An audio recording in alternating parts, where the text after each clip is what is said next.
Can you hear me now? Can you hear me now? I'll try to back away from it a little bit. I'm calling together the regular meeting to order December 16th. How do we turn it down? Is that better? Okay. Is that okay? I'll back up and this way it won't be so loud. I'm calling together the regular December 16th meeting to order. I'd like to introduce Mr. Bob Schwartz, who represents Bowling Green. Mr. Minor, who represents Mattapanai. I'm George Weaver. I represent Madison. Carol Horton represents Port Royal.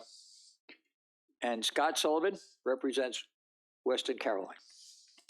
We also have Chris McKenzie, our county attorney. Greg Pennington, our planner.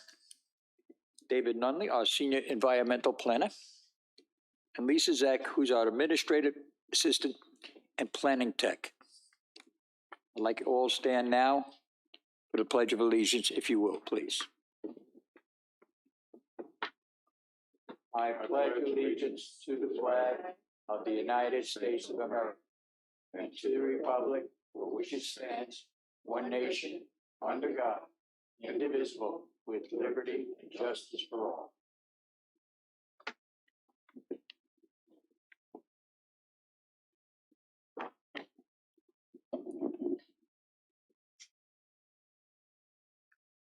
I would like to ask for a motion to approve the minutes from October 14th, 2021.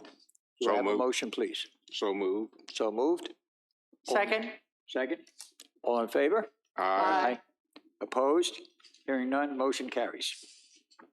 Now this evening, we're going to be going through public hearings, which are somewhat very involved. So the first thing I'm going to ask is, I would like Lisa Zeck to read us the public hearing protocol. Please, Lisa. Thank you, Mr. Chairman, members of the commission. The purpose of a public hearing is for the Caroline County Planning Commission to listen carefully to the verbal expression of position and opinion from the citizens of Caroline County. Public hearings are not question and answer sessions or debates, and all statements should be addressed to the chair. When members of the public offer comment, they need to clearly state their name and address prior to making their comments. Applicants or their representative will be allowed 15 minutes to introduce information regarding the matter advertised for public hearing. Persons speaking at public hearings are respectfully requested to keep comments brief, not to exceed 3 minutes, and to address only those issues pertinent to the matters advertised for public hearing. And after the public hearing has been closed, the applicant or the representative will be allowed 10 minutes to address any issues identified by the public. And we will have a timer up here for the public comment that can be seen by both the Planning Commission and the speaker. Thank you, Lisa. I'd like now our county attorney to address the whole process that will be done during this application. Mr. McKenzie, please. Sure. So, good evening, everyone. We have two project applications here, and each application has 4 parts to it, or the latter application has 4 parts, and the Woodford application has 2 parts. So what we're going to propose in the interest of efficiency, but to give everyone a chance to speak, we're going to start with, as Ms. Zeck said, the applicant's presentation. And applicant, you're welcome to either give one presentation on all 4 of your applications, or you can break it apart. And then when we shift to public comment, we're going to call each individual application one at a time. So we'll first call the rezoning application, and we'll allow everyone 3 minutes to speak on that. And we'll allow the applicant to present their 10 minutes of rebuttal if they want it. Then we'll do the same thing on each subsequent special exception application. The public can come up and speak on each one. And I will try to remind the public what is at issue on each application, so you can be sure to direct your comments toward those specific issues. Once public comments concluded, we will close the public hearing, and there'll be discussion amongst the Planning Commission on the entire project, and they can do their normal Q&A with the applicant. and then they'll vote on each individual application. So now, Chris, are we going to have staff reports on each one of these applications? We're going to do a staff report on Ladder and a staff report on Woodford. And they're going to talk about for Ladder, all 4 applications. So there's a rezoning application, 2 special exception applications seeking exceptions from the ordinance, and then finally the special exception application seeking approval of the use. Okay. So staff's going to address all of those globally, then we'll turn it over to applicant, and then we'll open the public comment. Okay. Thank you, Chris. So I would ask now for a staff report on, I guess, the whole package, RZ 08, 2021, and SPEX 12, SPEX 13, and SPEX 14, 2021. Please, staff. Thank you, Mr. Commissioner and members of the commission. The first staff report is for RZ 08, 2021, the rezoning. The applicant Ladder LLC is seeking a rezoning approval for parcel 55A93 from M1 Industrial to RP Rural Preservation. This parcel is subject to the special exception permit application SPEX 14, 2021 for a minor solar energy facility. Solar energy facilities are not permitted in the M1 district, necessitating the rezoning request to RP. The Caroline County Comprehensive Plan identifies this area as rural preservation and floodplain. A rezoning of this parcel would be consistent with the Caroline Comprehensive Plan. The following is a staff report for SPEX 12, 2021. The applicant Ladder LLC is seeking special exception permit approval for a minor solar energy facility to be located in the floodplain. The Caroline County zoning ordinance regarding solar facilities does not allow for solar facilities to be constructed within a floodplain. The applicant is requesting a special exception to waive that requirement. Per DEQ state standards, solar facilities may be constructed within a floodplain as long as equipment is placed 1 foot above the base flood elevation. The most recent data available to Caroline County indicates that the base flood elevation on this parcel is between 96 and 97 feet. USGS topographic maps indicate that the elevation of the parcel is between 90 and 100 feet. For land based at the 90-foot elevation, the panels and inverters will need to be placed 7 feet above the ground elevation. A standard 6-foot panel will still remain under the 15-foot threshold required by the ordinance for equipment height. However, if the inverters need to be raised to an elevation of 7 feet above ground level, it may exceed the 15-foot threshold, which is allowed, but would require the inverters to be wholly screened from view of neighboring properties. Caroline County Comprehensive Plan designates this area as rural preservation and floodplain. Solar energy facilities are an industrial type of land use permitted in the rural preservation by special exception.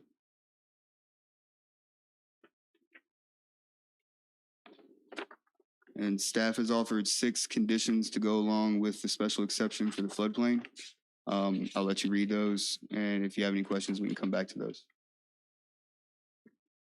The next staff report is SPEX 13, 2021. The purpose of this special exception request is to modify section 8.B.2a of Article 15 to allow a minor solar energy facility to be located within a half mile of a designated growth area, in this case, the Bowling Green Milford Community Plan, as identified in the Caroline Comprehensive Plan. The properties subject to this application are located within the half-mile buffer of the Bowling Green Milford growth area adjacent to the Milford Industrial Park. The CSX Railroad right-of-way serves as the growth area boundary. Industrial properties to the west of the CSX right-of-way are not in conformance with the comprehensive plan. Topography, utility issues, and the lack of adequate railroad crossing protection make the industrial use of these properties both unlikely and undesirable. Map 1 identifies the location of the properties related to the industrial park and the growth area. Article 15, Section 8.5.2a of the zoning ordinance states, the project shall not be located on property within 1/2 mile of the boundary of a designated growth area, as identified in the Caroline County Comprehensive Plan. In developing and adopting the regulations, the county recognized that there may be occasional situations where a proposed project may find it difficult to meet one or more of the development standards in Section 8.5. To that end, the board adopted language in Section 8.5.3 that allows consideration of a request for an amendment by special exception on a case-by-case basis, which states, Board of Supervisors may may modify this standard upon application and for approval of a special exception use permit specific to the provision, the standard for which a modification is requested, upon a finding by the board that the applicant has demonstrated that the proposed modification reasonably projects and promotes public health, safety, and welfare with respect to the application. The subject properties are bordered by the Mattaponi River to the west and the CSX Railroad to the east. Given the proximity to commercial and industrial uses in the area, the project serves as a good transition between other land uses and the industrial uses in the park. This less intensive use also does not have health, safety, and general welfare concerns compared to some uses allowed in the M1 industrial district, for which a portion of the property is presently zoned. Staff has offered 3 conditions on the special exception associated with the half-mile growth area. Your last staff report for this project, SPEX 14-2021. The applicant, Ladder Solar LLC, is seeking special exception permit approval for a minor solar energy facility. This facility, as located, is within 1/2 mile of the growth area according to the Bowling Green Milford Community Plan. This project would be an 8 megawatt facility utilizing 58 acres for solar equipment of the 96 acres contained within these 2 parcels. The project is located on Industrial Drive, approximately 3/4 of a mile south of Nelson Hill Road. This project will need special exceptions to allow it to be located within the half-mile buffer of Bowling Green District, SPEX 13, and construction within the 100-year floodplain, SPX 12, as well as a rezoning from industrial to rural preservation in order to proceed. Caroline County Comprehensive Plan identifies this area as rural preservation and floodplain. Minor solar energy facilities are allowed in the RP zoning district with a special exception permit. This use is consistent with the comprehensive plan. However, the property currently has a portion that is zoned M1 industrial, which is inconsistent. And staff offers the following conditions for the solar facility itself. Commissioners, Thank you. before we go to the applicant, let them make their presentation, I think I might just tie the legal piece together based on the staff reports you just heard. It's a lot of information. And so just going through our solar ordinance, which is fairly detailed, I want to explain quickly why there's 4 applications before you on 1 solar project.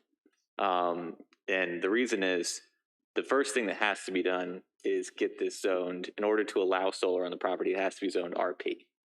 And we've done that before with other applications where, as a predicate to getting the use, you have to get it rezoned to a district where that use is allowed by special exception. So that's the first application. Rezone this from M1 to RP, where our ordinance allows solar as a special exception use. The next 2 applications deal with exceptions to the development standards that are stated in our ordinance. Now, when we were developing that ordinance, there's a very detailed section on the development standards for a solar project like this. And staff mentioned this in their report, but unlike some of our other uses that just say you either can or can't do this, and if it's allowed in the district, you can apply for it. And if it's not, you're out of luck.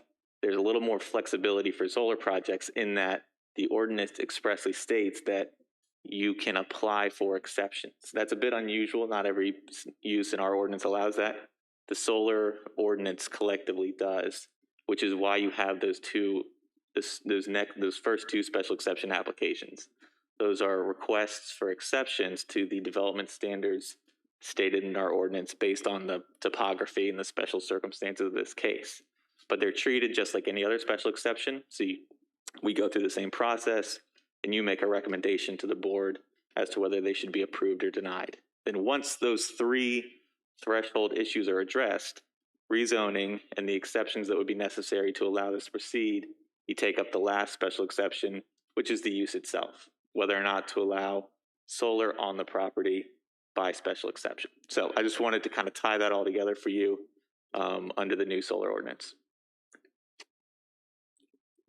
I appreciate that information. And I am assuming that we're going to allow the applicant to take all 4 of these and put it together as one case. Is that correct, sir?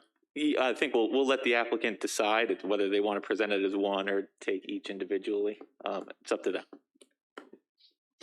Okay, then I think at this particular time, if the commissioners feel so, I would like to hear from the applicant. Please so. Thank you.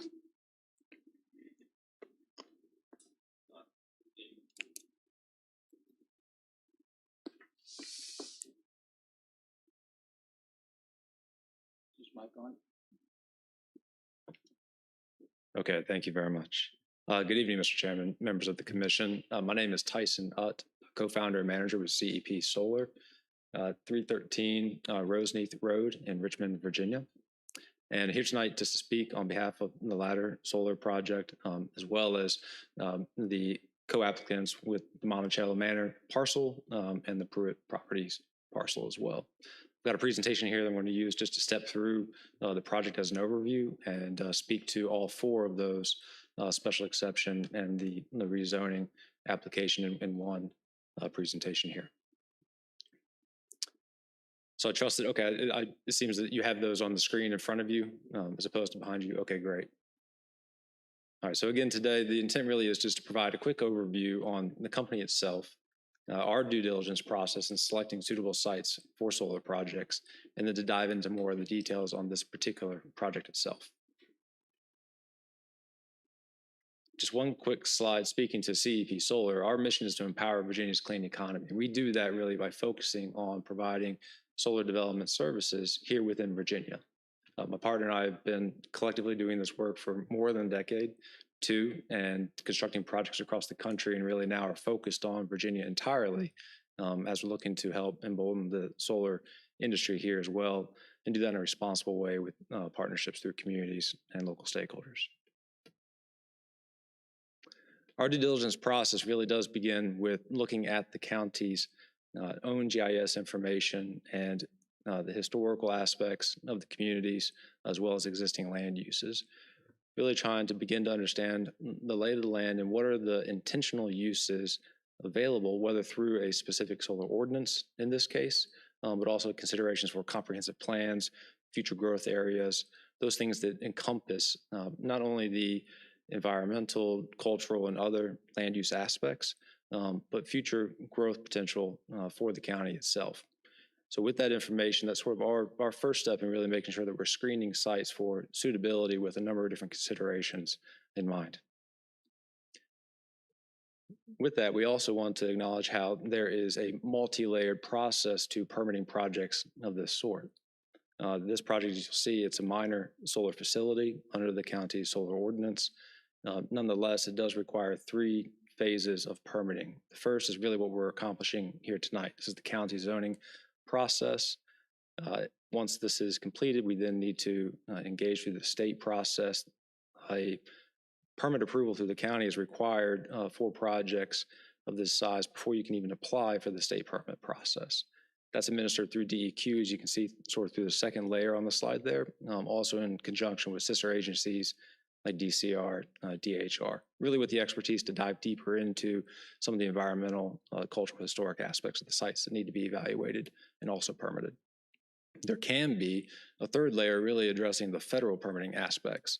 Much of that can be minimized or avoided just depending upon the suitable site selection. Like in this case, no T&E species are identified on the sites, and the design of the project would be such to minimize or avoid wetlands and other sensitive habitats, so that the Army Corps' involvement through wetland permitting process would as well be minimized.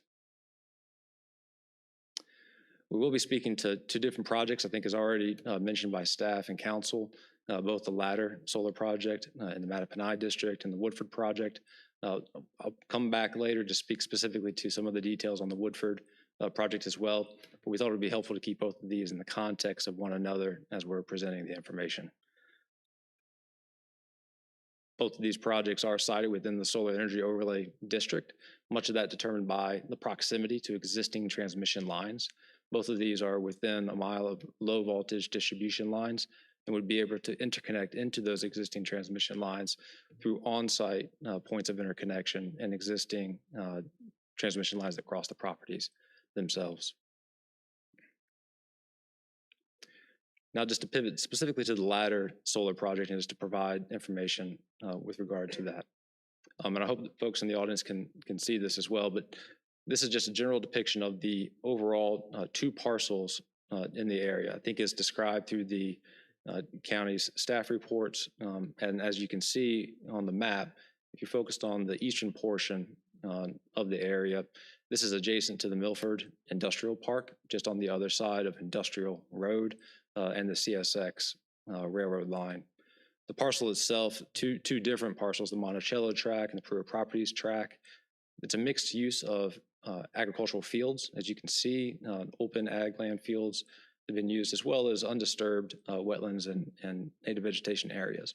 As you'll see in the site plan we'll present later, the intent of the project's design is to really focus on the existing agricultural areas of the properties while avoiding and minimizing impacts to the wetlands or other natural habitat there on site. This kind of points out just a few of those aspects in particular. Again, the proximity to industrial drive, which is unique in just the sense that you have a industrial use in that area with the manufacturing and storage facilities that are just across the street from this particular project. It also has screening for the vast majority of the project, both along Industrial Drive, on the western side of the CSX Railroad, and on the north and south sides of the property itself. The property is bordered by the Mattaponi on the north and western sides, and really, in part, that allows for greater buffer and distance from adjacent or neighboring parcels. This project would not be visible or able to be heard from any neighbors based on just the parcels really isolation, but for the proximity to the industrial uses there in the area. This is a general depiction of the site plan for the project. I know that the greater, larger maps and details of this would be provided to you in the packets. But just to summarize some of the high-level facts, this will be an 8 megawatt solar project. So again, qualifying as a minor solar facility. Of the overall 155-ish acres, 96 of those would be undeveloped here. Again, pointing out the areas, as you can see, really where the wetlands and other areas that are more proximate to the Mattaponi are located. And then of the total area, about 57 would be utilized for the solar panels themselves. So in general, about 1/3 of the property. Again, access would be off of the Industrial Drive, and the project would be able to generate about 1,000 homes worth of electricity on an annual basis, approximately 1/8, less than 1/10 of the electricity for the homes in Caroline County. We have some just visual representations from the field themselves. Again, these points that are taken along Industrial Drive, 3 different photos with different orientations that you can see here, both from the north and the south. And then also number 2 is at the project entrance itself. So here coming down Industrial Drive from the north, out of Milford. And here you can see the other existing industrial uses there on the eastern portion of the road. The project will be off to the right behind the existing vegetation there.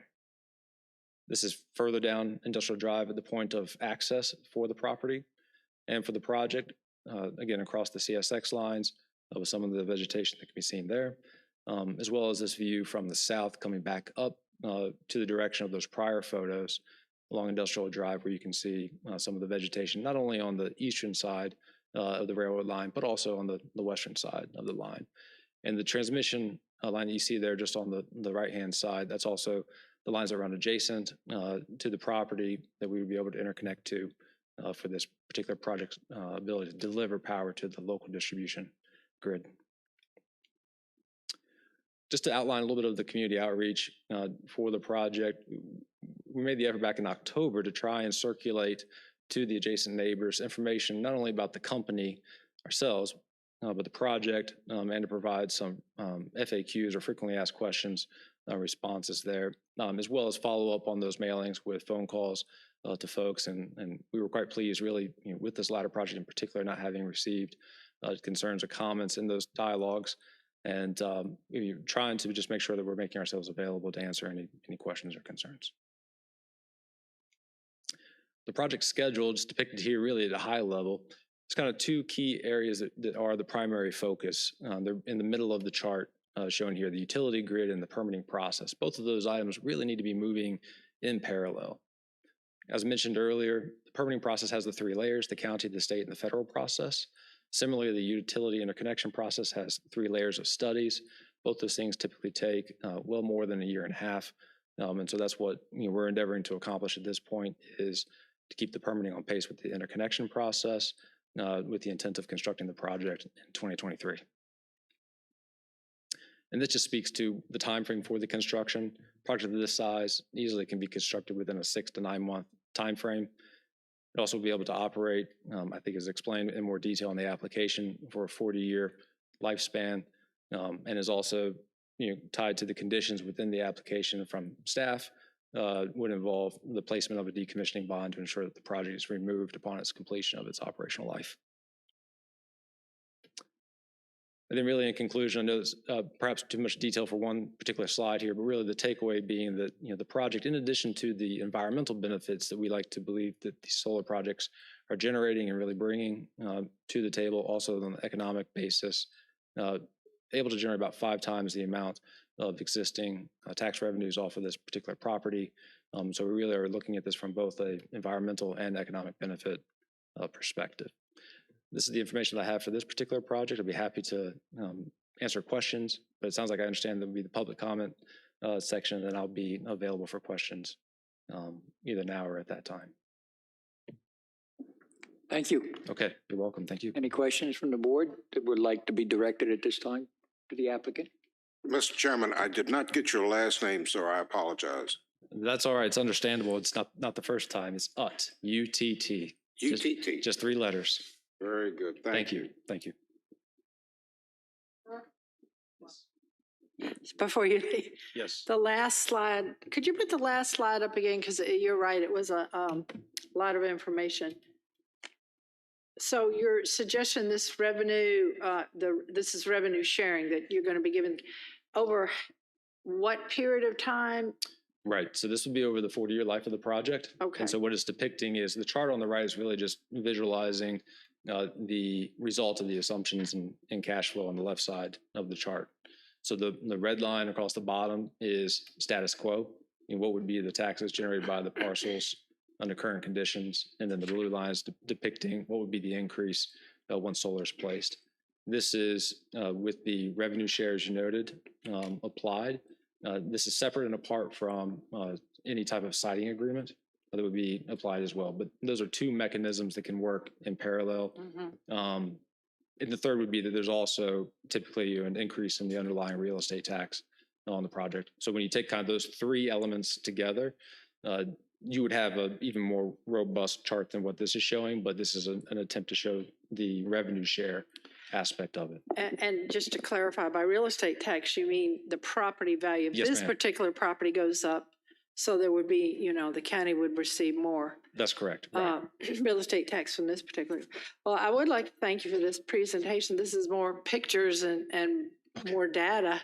Even though I've visited the site and walked all Right. over the Mhm. site and around, the site and all. So this site would, the panels would only be on about, you said about a third of the property. That's correct. The rest is available for wildlife habitat Mhm. and such. That's correct. So the area where the panels are focused is the existing agricultural fields that are there. The other 2/3 of the property is mostly either existing wetlands, areas that are closer to the Mattaponi, or natural vegetation. And because of the project, really the way that it's oriented, you have several different agricultural fields that each would be placed of their own sets of panels. We typically call them arrays of panels. And between those, you would have continuation of existing corridors or other wildlife areas that can be utilized as they are today. So the corridors between each field is still available. That's right. Yep. Okay, No, that's what I thought I saw when I went to the site. Right. And I had asked about it. Mhm. Okay, thank you. You're welcome. Mr. Hutt, Yes, sir. I noticed in looking at the photos, am I correct that there is only 1 residence within this acreage? Yes, the landowner does have 1 house that's there on site right now. There are 2 properties, but there's 1 that's a home that's not currently occupied. And then there is only 1 other property that's to the north that's also not occupied on an adjacent property. Just if you go south of the the truck service and manufacturing facility there off Nelson Yes, sir. Road is there, but the gentleman lives in Florida and doesn't occupy the home. So it's not as if we've got a mini subdivision close by where it's going to have an impact on Right. folks. Of the approximately 1,000 homes annually that you'd be able to provide electricity for, and I'm wondering this with all solar projects, with the exception of Whalebone, which has already gone beyond us. Are any of these projects going to result in a lower rate for Caroline residents, or on the opposite side of that, when the utility companies say that their costs have increased because they've gone solar, could they also result in a rate increase? Which way, in your experience, have you seen this go? Yeah, it's a great question because the answer would have been different 5 years ago. But today where we are, solar is now the least cost new electricity resource that can be available. So in other words, in this case, this project is interconnected to the Dominion system. The other project we'll speak to later is connected to the Rappahannock Electric Co-op system. Both of those are distribution level, so they're serving the local communities. Those utilities, when they're sourcing a new electron, they need to go to the market or they need to develop that electron themselves, whether it's from a natural gas plant, coal plant, nuclear, hydro, solar. They have options. But the least expensive option for them to generate a new electron to meet new load is from solar power. And that is even on an unsubsidized basis. So it really is in the last 5 years we've been able to see this shift where the cost of solar has come down dramatically. And as a result, when those utilities are trying to provide their customers with the least cost option into the future, solar is the first source that many of them are looking at today to help meet that growth. Okay, thank you. My main concern, I think, with solar facilities is the impact on the environment. And being so close to the Mattaponi River, runoff would certainly be of a major concern. And I'm wondering, the farm is already ag land and has been farmed agriculturally. When the solar facility is installed, are you going to have to do any vibratory compacting of the soil? Another good question. So there are really two parts to think about here. There's the solar project itself, where the panels are placed in the fields. That does not require compaction. I think, as you probably know from the prior projects or the explanations provided, the pylons that are used to mount the solar panels and just the minimal footprint there, that does not require compaction. This project does have existing access roads that come into it from, again, access to the existing residents, the agricultural use of the property itself. That road, it really runs east to west. It would be able to be utilized for the delivery of the panels, but it may require some compaction or gravel specific to that road itself to be reinforced. But that's a minimal footprint within the overall project property, if you can imagine, with the amount of access road to get in. But then once you're within the panel area footprint, there's no requirement for compaction. Right, and what I'm concerned about, sir, is you're probably going to have to lay grass seed. Correct. And it's going to take, 1 to 3, maybe 4 years for that seed to mature and to make it to where the soil is permeable. If it's impermeable, of course, you're going to have runoff. And that's where my concern lies. What are we going to do to either eliminate or minimize runoff into the Mattaponi? Right. Another great question. I think really there's 3 levels to it, and as far as I see. I think first and foremost, properly siting projects, having them in locations where it makes sense. Again, we have agricultural use already, and parcels like this that you have just really an abundance of land. And I say that because only 1/3 of the properties would be utilized for the solar themselves.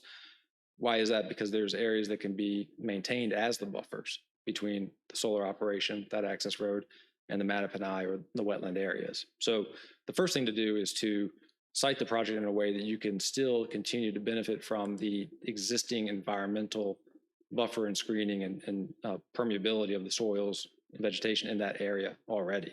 That's the first. The second one really is getting into the proper construction of the projects, and that's where this project being a minor solar facility, we're talking about 6 to 9 month time frame. It's a smaller site. It's one that really can be handled with much more attentive attention on making sure that stormwater management, erosion sediment control measures are in place, operating. It's very manageable on a project of this side, again, being minor solar facility. And then the third, I think, really comes back to the enforcement and regulation side. So both through the county, through DEQ, making sure that the project's inspected, making sure that erosion sediment control is behaving the way that it's supposed to. Those inspections would be happening both during construction on site with county staff, but then also during the operational timeframe with the ability to go in, do inspections, and make sure that the DEQ permits are being upheld. Mr. Hutt, I don't know if you can speak from the engineering side or not, but I'm just wondering how much manipulation of the ground are you going to have to do in order to make this operational? We're going to have to be removing the topsoil and so forth. Right. In this case, I mean, there's actually an obligation that the topsoil not be removed from site. So that topsoil, at times, there will be some grading, as you said, manipulation of the soil. But in general, this is a pretty minimal topographic site in all reality. I've built projects in portions of the state where we have much more of a tremendous topographic consideration for construction. So this side is pretty straightforward when it comes to the amount of dirt that would need to be moved, if any, for replacement of the panels. Okay, very good. Thank you, sir. You're welcome. For the people of Caroline County and the jobs opportunity for them at this site? Yes, sir. Yes, absolutely. I mean, I think that really there are two aspects to it. Really the construction timeframe, that's when most of the construction or the jobs generally are available and created by these projects. And again, you can look at examples throughout Virginia where you have community colleges that are instituting programs to help train technicians to be local installers on panels. And so I think that that's a very realistic expectation for a project like this. When you do get into the operational aspect, the projects have much lower in terms of the amount of manpower or hours that need to be spent on site. But because of the induced economic benefits from the projects through the taxes and other means, that's what's generating the indirect job benefits for the county. So it's really both the construction timeframe, which is more hands-on, more direct, and the training programs that are facilitating that. And then the operational side has more to do with the economic benefits that are induced by the project's revenues. Thank you. Mm-hmm. So it looks like you're planning to, if approved, operate in 2023. How long does the project take to, if you were to receive approval, how long does that construction phase take? This project, I think, really just one as a minor solar facility, and in this case, 8 megawatts, could easily be done in a 6 to 9 month time frame. I would hesitate to suggest quicker than that, but there are scenarios where that certainly could be the case. One of the things when you're looking at a minor solar facility, it also is not requiring the construction of a new substation for the project. And oftentimes that is what will set the schedule or the pace of a project being able to complete its construction. Here is really just a simple tap into the existing distribution lines, and that really can help just expedite the construction process. So where are the solar arrays? Where are they manufactured? Where are they, manufactured here in the U.S. or? It is truly a global industry. And I can't tell you today where the panels specifically would come from for this particular project, but we've seen them sourced both within the U.S. and obviously outside of the U.S. I can't tell you which panels would be utilized for this particular project at this point in time, but is there a likelihood that it could be imported from overseas, yes, that's a possibility. There are also possibilities that could be done here in the U.S. as well. I mean, there are manufacturing facilities in New York. There's also, Canadian Solar is one of the largest panel providers. So there's any number of sources. It's just difficult to predict exactly which one it would be at this. So I'm curious, I know there's supply chain issues now, and do you anticipate anything like that, negatively impacting your construction schedule if you were approved? I don't at this point. I would say for one, really, it's a matter of how, solar at the core, when you look at it, it's quite simple technology. So you don't have quite as many complex moving pieces that need to be considered and sourced and then aggregated together into one product. It's much more simple technology. And I would say that, I think that it's at this point in time where we sit today, hard to predict, what, supply chain issues would look like a year or two from now. But, I think that we just need to be planning for that and stay ahead of it. Okay. So I know that area had a lot of flooding last year. Mm-hmm. And, I understand, I've looked at your, documentation and your, Mm-hmm. Where you're planning on putting your arrays. Mm-hmm. Did you look at what the actual highest level was last year in that area to ensure that even if the floodplain was, that your arrays would not have been impacted? Right. So what we do is with data from the Federal Environmental Emergency, in fact, FEMA, they provide what's called the base flood elevation data that is available, and you can then map that across a project site and look at it in comparison to the elevations from topography.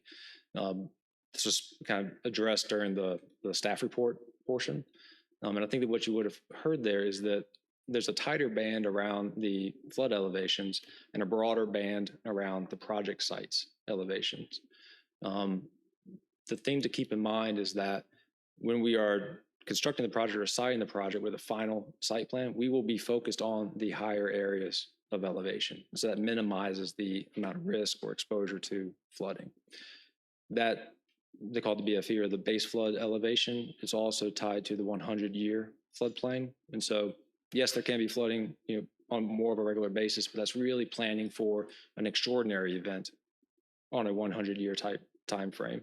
And again, I think it's addressed through the staff report that you can refer to, how even the DEQ regs allow for that. And really the key is to elevate the project panels at least a foot above that base flood elevation, which can be done. I mean, again, we're talking about the pylons for the panels, and those can be adjusted in their height to adapt to that. Could you speak to, let's just say if there was a 100-year flood, right, and the panels were submerged or slightly submerged or whatnot, what would be the environmental impact of an event like that? Right. Would it ruin the arrays or?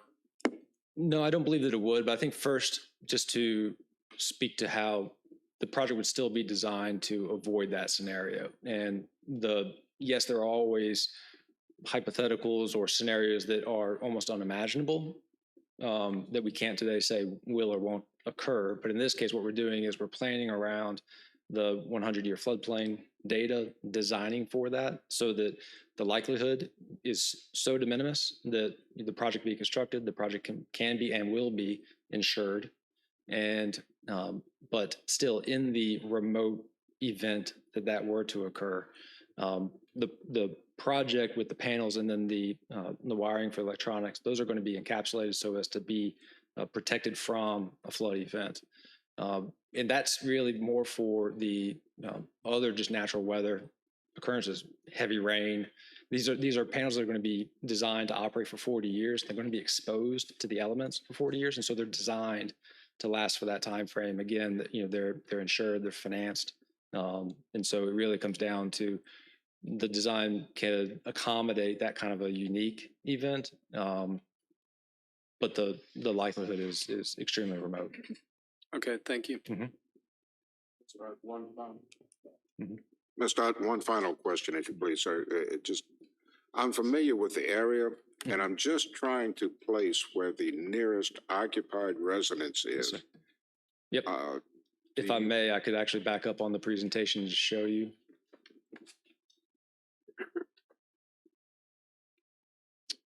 I realize it can be difficult to see, maybe slightly better on your screen as opposed to what's on the screen on the larger stage. So if you see where the number 1 is, Yes, sir. the home that I was referring to, that's the closest home, but it is unoccupied, is still further to the northwest of that one on the other side of the tracks. Yeah.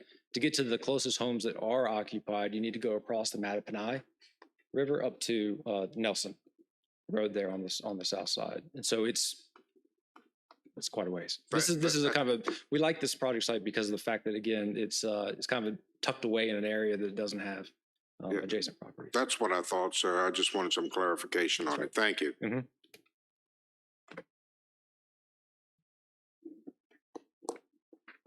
Okay, I think I'm ready to open the public hearing. Any other questions from the commissioners? Well, the applicant is standing there.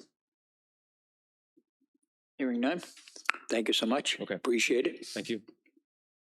I think it's time to open the public hearing and this is one of the questions that bothers me a little, Chris, is the mere fact that the first application is RZ08-2021. Now that's a rezoning application, correct? That's right. So that would be the first public hearing. Okay, so now the first thing we'll do is going to open that one for the public hearing. And then what happens after that with the special exceptions? So, and again, this is a bit unique because we have 4 applications for essentially the same project. So we'll do the public hearing on the rezoning. So for everyone in the audience, this public hearing is on rezoning the property from M1 to RP to allow the solar project to be possible. Everyone can have 3 minutes. I think, Ms. Zek, you have some instructions to read. Are we done that already? Okay. And then we'll close the public hearing once everyone has had their opportunity to speak for 3 minutes. We'll allow rebuttal. The bylaws allow rebuttal for 10 minutes from the applicant. And then we'll move on to the next special exception and repeat the process 3 more times. Okay, thank you very much. All right, I'd like to open the public hearing for RZ08-2021 at this stage. The public hearing is now open. Anybody that wishes to speak on this application, please come up. Speak into the mic, give us your address, and state your opinions.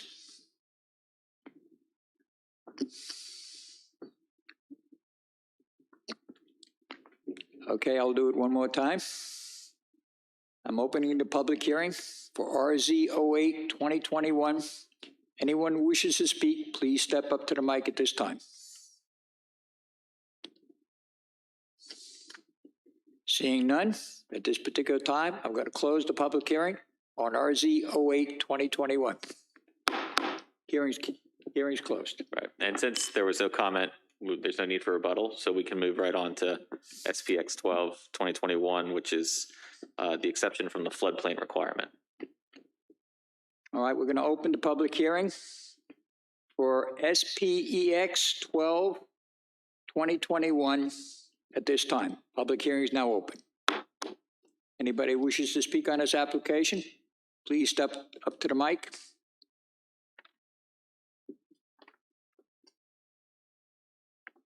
Anybody wish to speak on SPEX 12-2021, please step up to the mic at this time.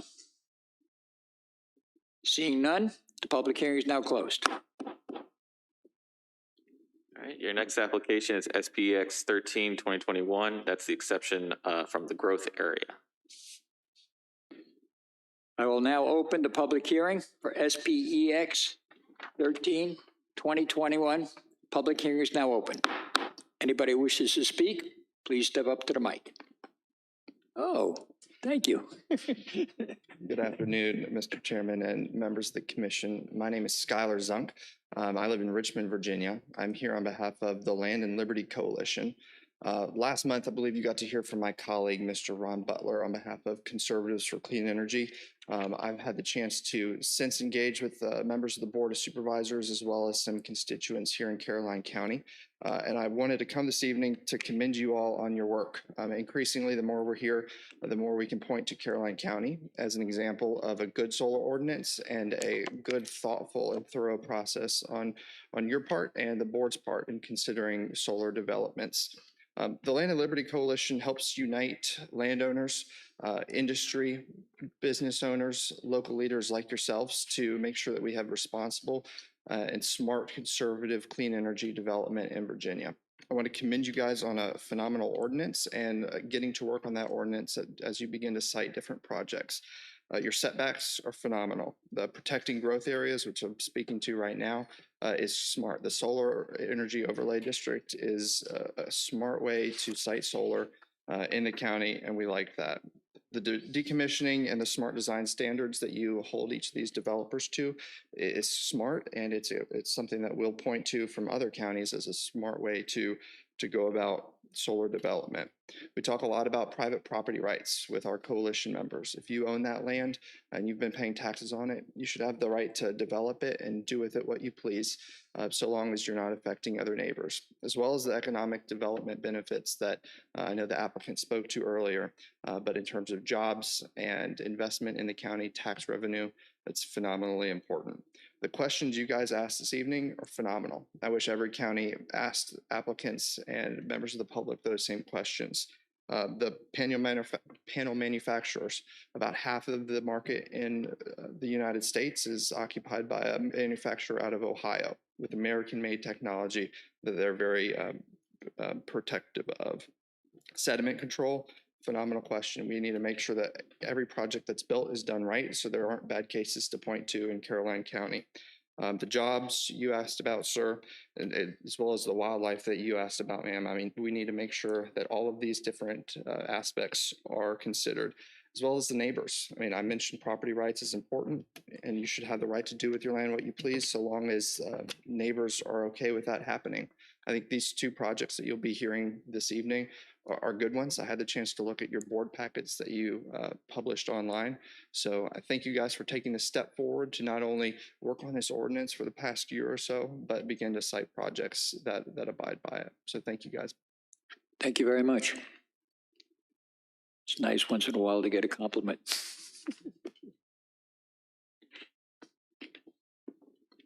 Okay, the public hearing is open for SPEX 13, 2021. Anyone else wish to speak at this time?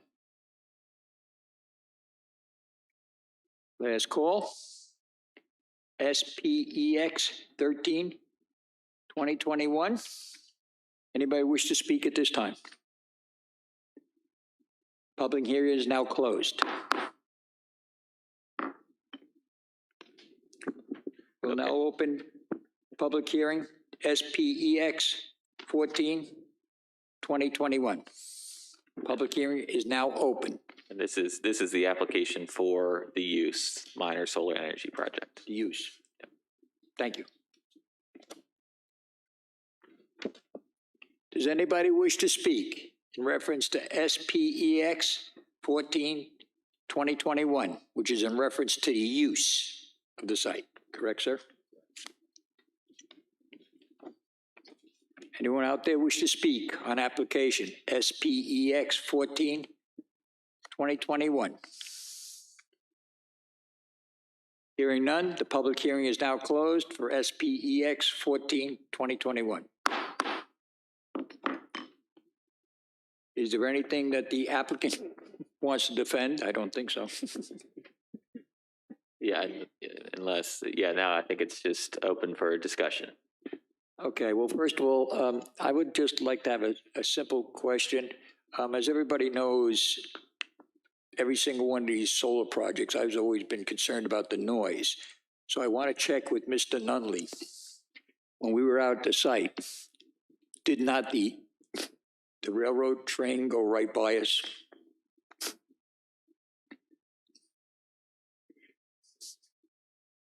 Yes, sir. The site is located adjacent or Jason, to the railroad tracks. Okay, because I'm always concerned about the noise during construction. And on this site, based on where that train goes through, it's not going to bother anybody. Thank you, Mr. Nunley. Anybody else? Any of the commissioners have additional questions? Any questions for staff? Well, I mean, Good, I had some comments on the project. good.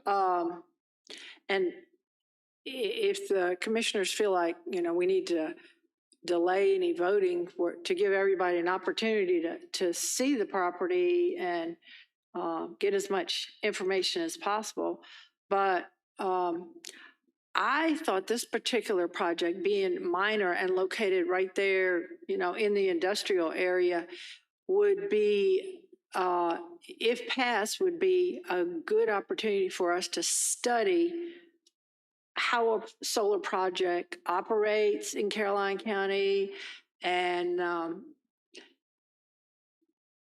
to be able to study, the effects on the environment there.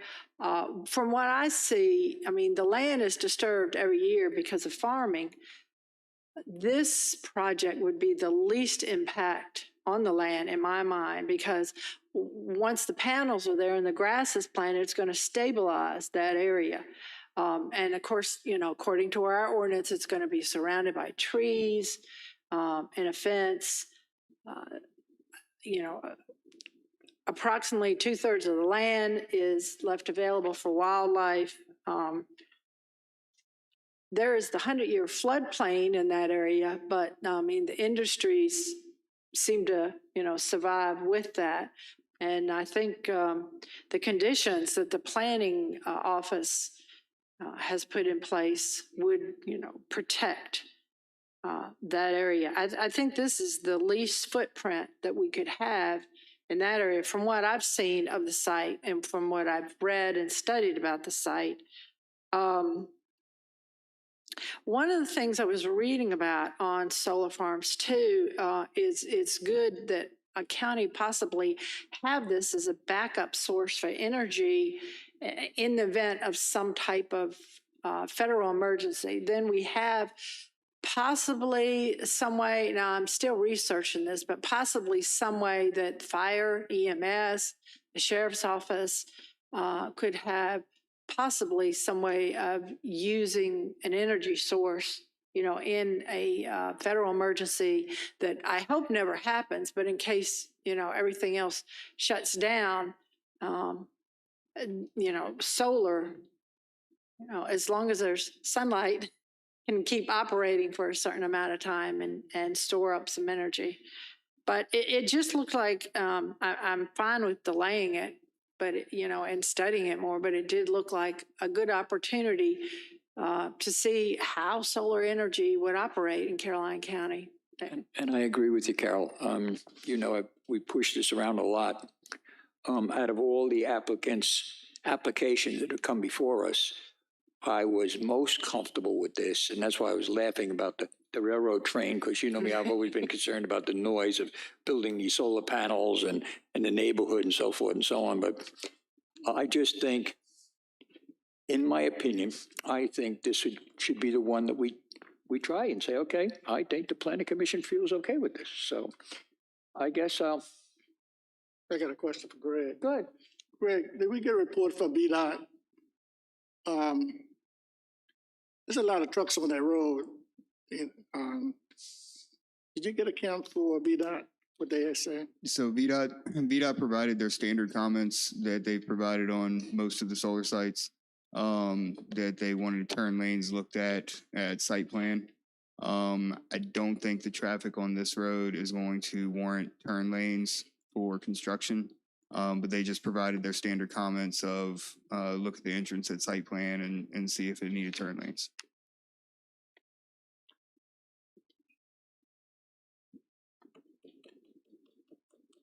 No, Mr. Bob. Chairman, No, Bob, I'm not going to. you know I'm going to speak up.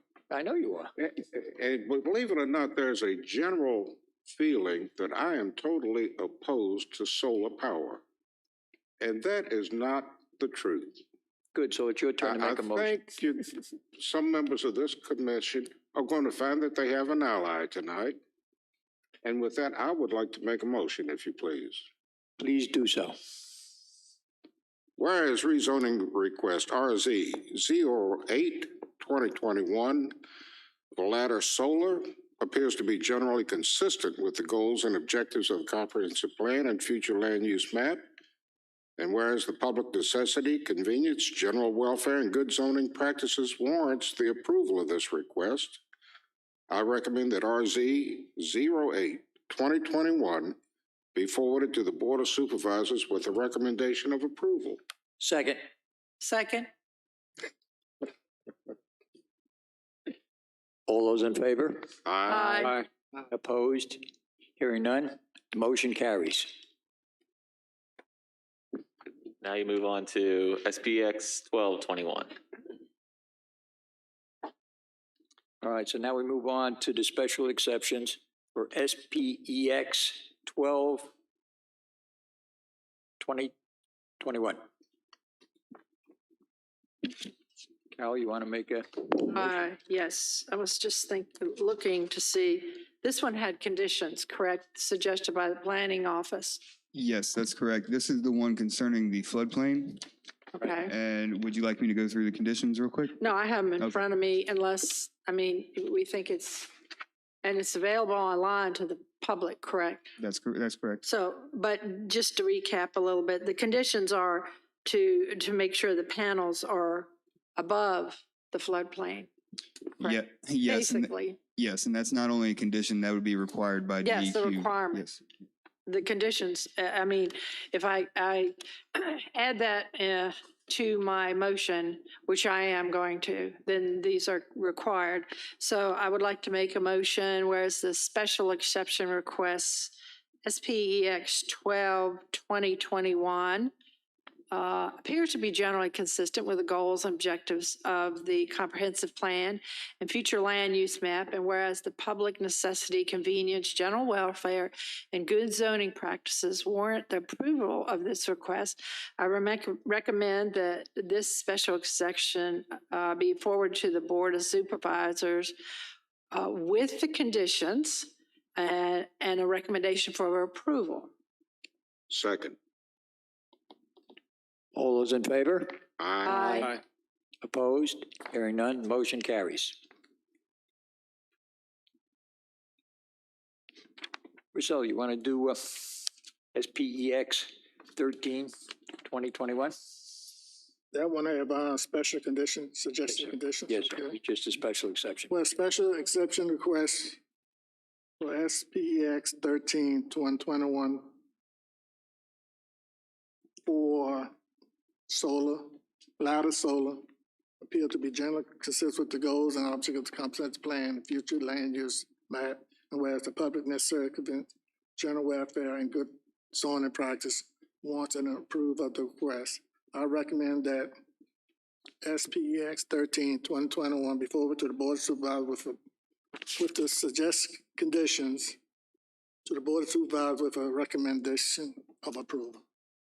Second. I have a second. All those in favor? Aye. Opposed? Hearing none, motion carries. All right, Scott.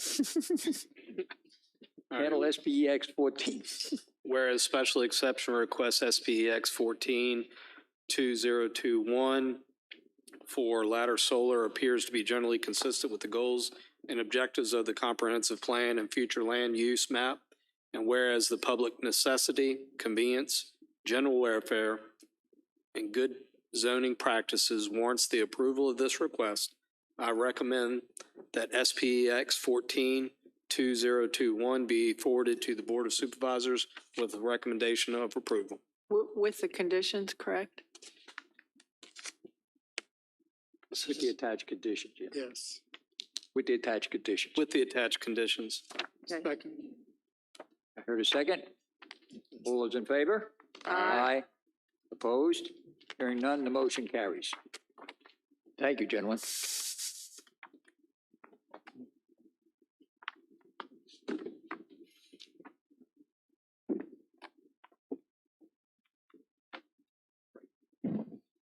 right along. We're moving along so quickly. Anybody want to take a 5-minute break?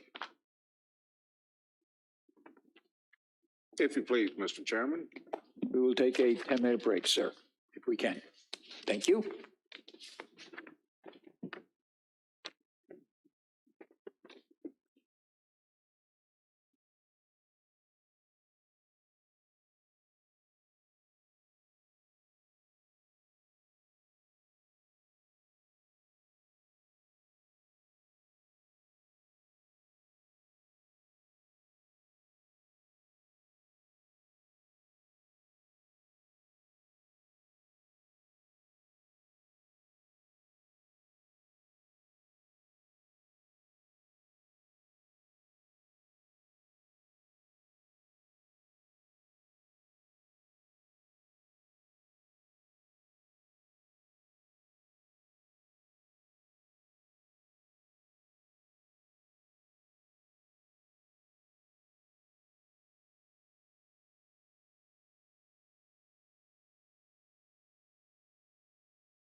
All right, we're going to be discussing SPEX 16, 2021 and SPEX 17, 2021.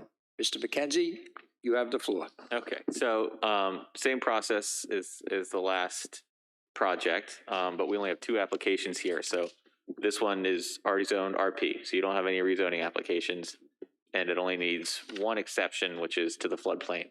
But we're going to follow the same process for this. We'll let the applicant come up and give their, we'll let staff do their presentation on the exception of the floodplain and then the use application, which is minor solar.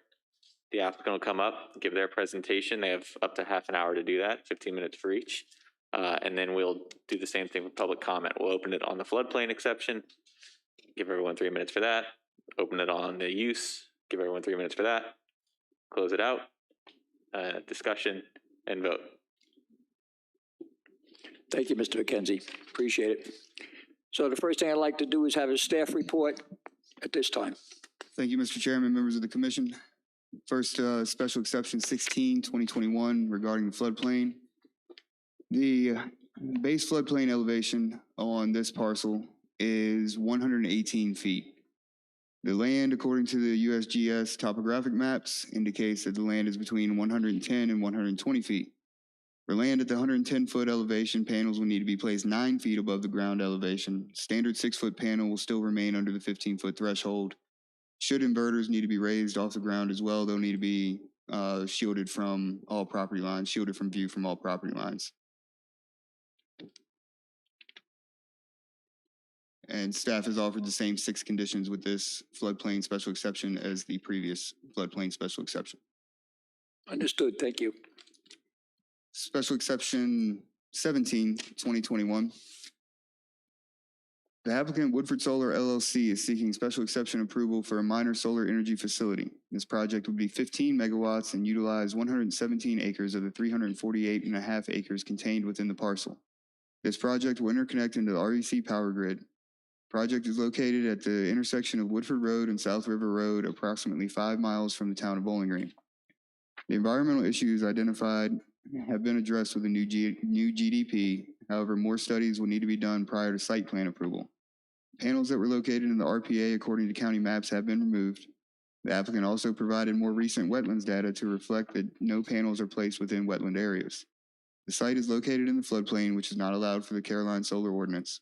The applicant has requested approval of SPX 16, 2021 to resolve this issue. Caroline County Comprehensive Plan designates this area as rural preservation. Rural preservation allows for solar energy facilities by special exception. If approved by the Board of Supervisors, the use would be deemed to be consistent with the comprehensive plan. And staff has offered the following conditions for the solar energy facility. Thank you. Okay, we had the staff report. Would the applicant like to step up at this time and make his presentation?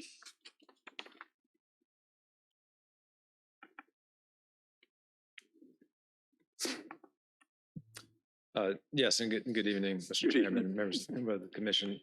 Thank you also for the opportunity to speak to the Woodford Solar Project as well and pull up the presentation. Okay, so now I think that just to, for everyone's benefit, what I'll attempt to do is expedite my comments to focus really on the project details for the Woodford site.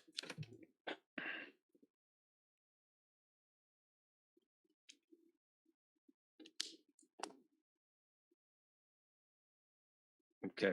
Again, just in terms of the process, noting again that we have multiple SPX applications for this project, and as noted again from a floodplain special exception perspective, DEQ in terms of the regulations, project being able to be designed to accommodate that, and again, just noting that as one of the unique criteria for this particular project. Again, as covered earlier, where the latter project was in the Mattaponi district, this Woodford project is in the Port Royal district. It is also within the solar energy overlay zone.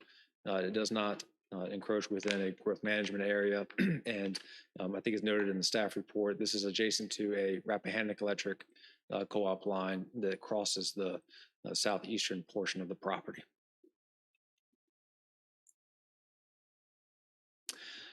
This parcel, generally speaking, it's also bordered by the Mattaponi River to the north, as can be seen here, about 340 acres in totality. This project is also in a relatively remote area.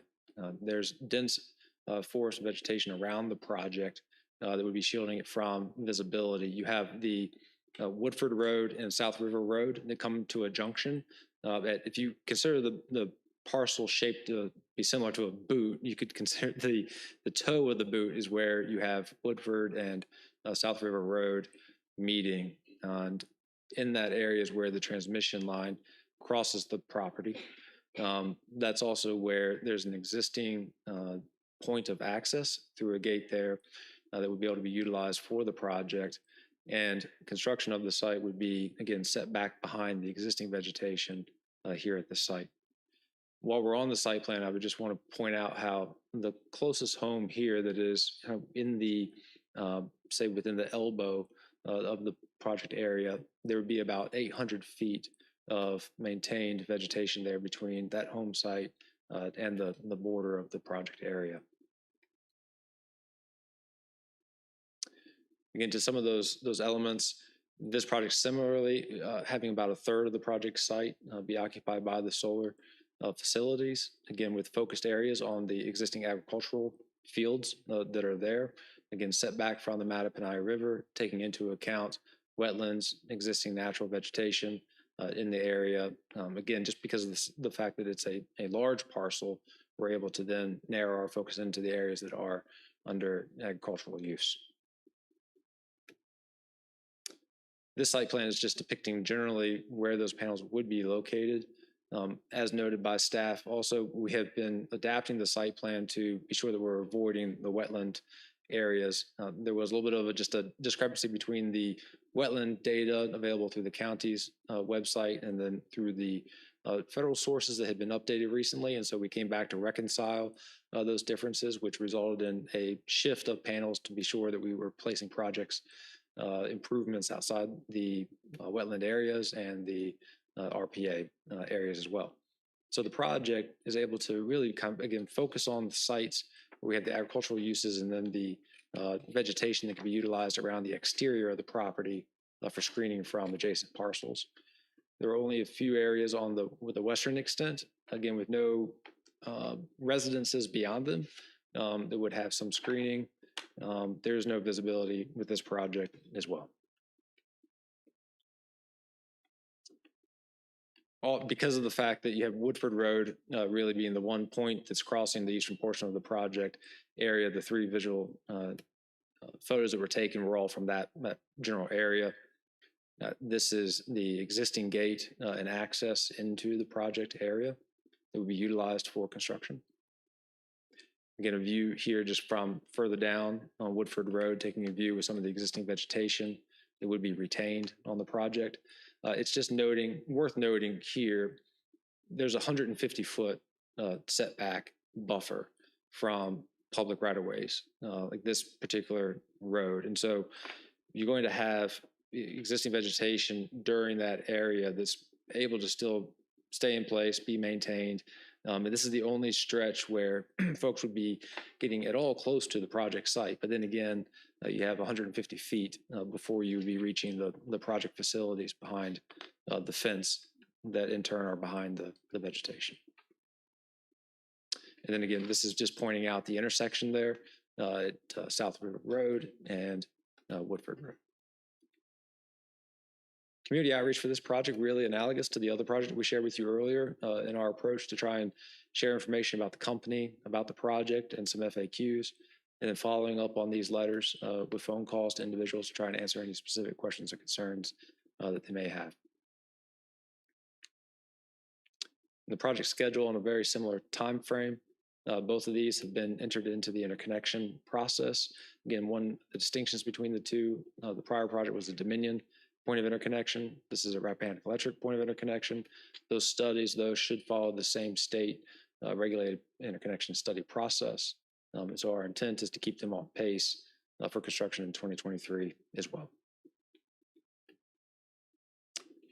And again, just in an effort to expedite the time and not be redundant between the presentations, here highlighting again the opportunity to really focus on a minor solar project, which this project is as well, therefore not requiring the construction of a new substation, which helps increase the ability to get the project constructed in a timely manner.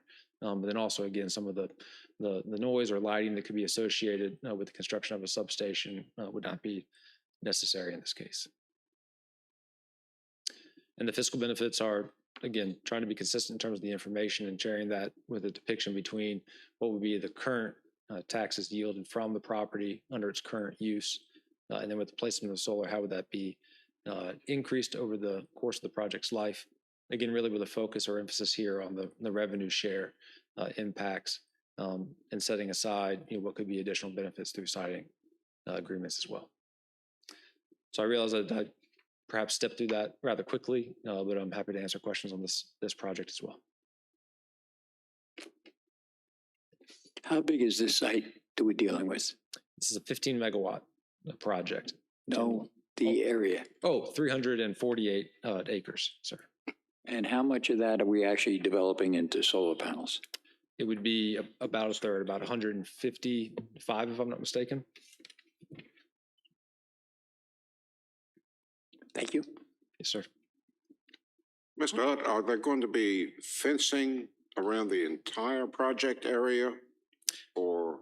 Good question. There is not. And so similarly, what's unique about the property, again, with about a third of it being utilized for the solar panels, there are existing agricultural fields, commercial timber in this case, that are within the property. Those fields are where the solar panels are to be focused, and they would be individually fenced off. So the entire property would not be encompassed by one large fence. Rather, as you might imagine from the site plan shown earlier, there are 5 or 6 areas that would be almost their own individual unique solar panel areas. Each of those would be individually fenced and maintained in that way. So the rest of the land, the deer and the buffalo and the antelope can still roam? Yes, right. That's correct. Thank you. I have a couple of questions. So this is currently a tree farm, but it's agricultural. So other things could be planted. Mhm. So Mr. Nunley may have to correct me if I'm not correct on this, but I live on a farm myself. I know that Caroline County is in the no-till zone. We're in the Chesapeake Bay zone, so it's no-till. So what I'm familiar with, all the farms around me and the farm that I live on, chemicals like Roundup have to be used in order to farm that land, which I'm not real happy with that. That runs off into this, I realize that if we till, that the soil's going to run off into the waterways. But if we don't till, then we have to use Roundup, which I don't. I'm on an organic farm. I don't use, but that's what most farmers have to use in order to grow something. So my question. So I think I'm correct on that. Mr. Nunley didn't correct me, but we're in the no-till zone. Correct?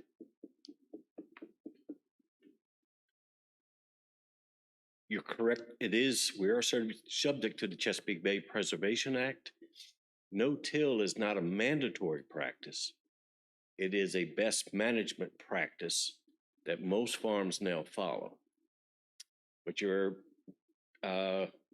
generalization about that tendency, why we use no-till farming is correct. We move from the annual tillage, plowing, tilling, and disking, to these best management practices. So we can plow, but that would create soil runoff. Yes. But so if we use no-till, usually we use chemicals like Roundup. Right. That's correct. Generalization. So my question is, I think, to the solar company, are any of these types of chemicals used? Because I do get that question from constituents. Because that's one of the things I would like to see avoided on the land, is to You know, I mean, I realize we have to use it for farming, like we have to use Roundup. And for the public doesn't know what that, I mean, that kills off the weeds so that we can disc the soil and grow plants. So any type of chemicals used to prepare the land for a solar farm, Good the evening. soil in specific. Good evening. My name is Richard Wright, co-founder of CEP Solar. Thank you for taking the time to review this project for us. During construction, typically chemicals are not used to prepare the soil. That's just addressed directly with the soil and any equipment. During operation, once the project's operating and being maintained, chemicals could be used, but they don't have to be. Options to use them would be for fertilizer to encourage growth, or potentially some type of spray to mitigate weeds, but they don't have to be used. You can use alternatives, manpower with weed eaters to weed in areas that are harder to get to, but typically the majority of the maintenance work is done with mowers. So there could be manpower and other options, or organic applications that you might be familiar with too as alternatives. Mm-hmm. And that's what I would like to see. I would like to, you know, avoid using chemicals because I realize we're going to have grass there stabilizing. I don't think it'll be the same type as, you know, the constant Roundup, the yearly Roundup that we have to use on farms. Right. But, Right. and the soil the grass when it's planted may have to be fertilized. But I really, yeah, would like to avoid the Roundup and things like that because we do have a lot of waterways in Caroline County. Right. Yep. It usually, there shouldn't be a reason to have to use any kind of chemicals in a broader spread purposes to mitigate grass. The maintenance during the growing season, just with the equipment, does a pretty good job with that. Thank you for the question.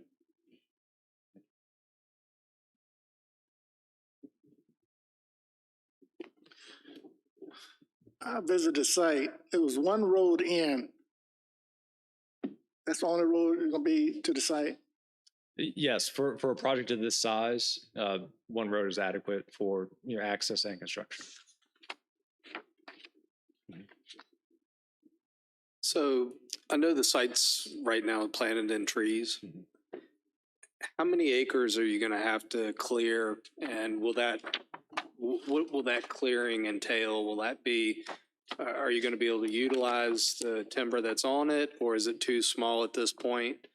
Right.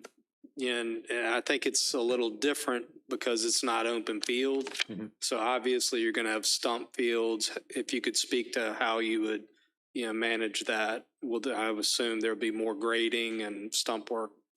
Right. So good question as well. And I think it gives me an opportunity also to refer back to Mr. Weaver, your question. Why I misspoke in terms of the number of acreage here. I said 155. I think I was confused thinking about the other project as well. This is 117 acres, if I'm not mistaken, in terms of panel area. And within that 117 acres, you're right, it's merchantable timber, but there are different stands of different ages. Some of them are close to 10 years. Some of them are 30 plus years. So the more mature timber would be more of a harvesting age that may have merchantable value.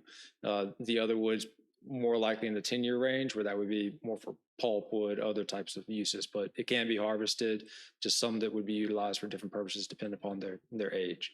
For the areas that are needing to then be harvested, there would be a follow-up process where you come in, as with any project that we've done as well. You would have a grubbing process where you then remove the stumps as a part of the harvesting. So step one, harvesting the site. The more mature timber can then be sold, sawmill. The less mature timber, more likely to go to pulpwood type options. And then lastly, coming in as part of site prep, removing the stumps through the grubbing process. Can you speak to how many actual arrays do you anticipate putting on a site like this? It's a good question. I don't know that I have the specific statistics at the tip of my tongue right now. What I can speak to is how we've got really panels that have increased in terms of their efficiency over the last several years. 3-4 years ago, we were installing panels that had 200 watt capacity on a per panel basis. Now we're pushing into the 400 watt. So effectively, you're able to generate more electricity with less acreage. That's what we're, in a case like this, utilizing a third of a property for the project, but still being able to have an economical size for the interconnection. The exact number of arrays are going to depend upon the manufacturer's chosen. Is it a 300 watt panel? Is it a 400 watt panel? So hard to put like a specific number on that at this time. Yeah, I'm really trying to figure out how much traffic would be coming in to the site. Yeah, how many trips? Do you have any idea on that? I do. If I could, I would need to just refer to the application and follow up with you on that to give you a more specific number. Okay. Mhm. None. If you want to speak to them, Greg, I was reading VDOT's report. They say it may need a right.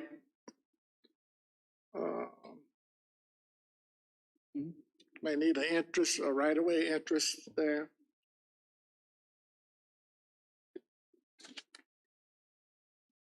Number 5, I was reading number 5. Okay, so that's, Who was determined that? so that would be determined at site plan. And what that means is that the entrance is wooded and you have to be able to see a certain distance. I believe it's 150 feet in both ways when you come out of an entrance. And so with the wooded land that close to the entrance, they may have to put a site distance easement on that entrance, which means they would cut the trees down right there at the entrance to make sure that they have 150 feet of site distance. Okay. And then they would not be able to let those grow back up. If it's determined at site plan that they can see the required distance, then they would not have to put that site distance easement on that portion of the land. But that would be determined by VDOT at site plan. Okay, thank you.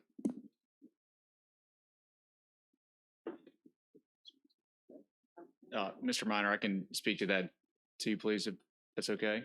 Just with the access point you asked about earlier, when we looked at the site, because of the nature of the shape that you saw on the screen with the boot, the road frontage is somewhat limited in compared to the overall size of the parcel. So it gives us, due to the nature of legal access rights along that road frontage, that's the only place where we have the opportunity to put an entrance. And given just the shorter distance along that road frontage, it's a second entrance is really sort of redundant in the same location. From our perspective, at least, and would still provide enough adequate access for safety, for construction, safety, maintenance, and other aspects of the project. But appreciate the question. Then on the panel question too, just, if on an average basis, if we're assuming a 400 watt module for this project, there would be about 50,000 panels, which are then put together in strings and then laid out in arrays, which are larger areas of panels within a project.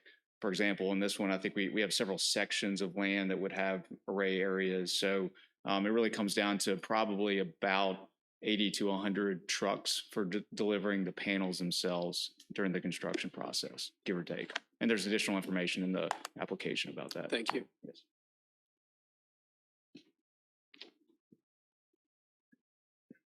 Thank you for letting me refer to my colleague. He's more adept on the construction operational side.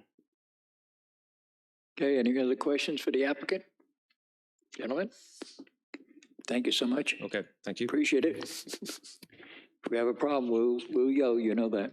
Okay. All right, this particular stage, I'd like to open the public hearing for SPX 16, 2021. This is the floodplain exception. This That the floodplain? application is for the floodplain exception. Okay. Yep.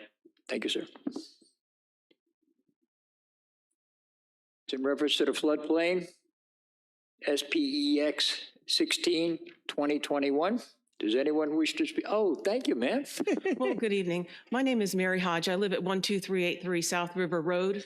But I wasn't under the assumption that it would be split up into two 2 public hearings. So I whittled my comments down to 3 minutes. So I think I'll be speaking on the second part, but I'm against you rezoning this floodplain application. This is fragile land. It's along the river. Any land disturbance would exacerbate all the flooding. I put in my comments earlier, if you don't know how often Woodford Road is flooded after every heavy rain event. And I work at the hospital. I have to reroute my whole trip because you can't pass through the water there. So I'll be speaking at the next hearing. Thank you. Thank you, ma'am. Anyone else wish to speak in reference to SPEX 16, 2021, which is in reference to the floodplain? Is that correct? Thank you.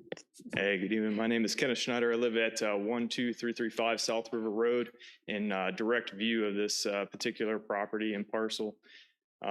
I can attest that it is in an area that is not transmissible. I run big, tall 4x4s through there, and I've had it come up to the hood on a truck that's lifted about a good 8 to 10 inches.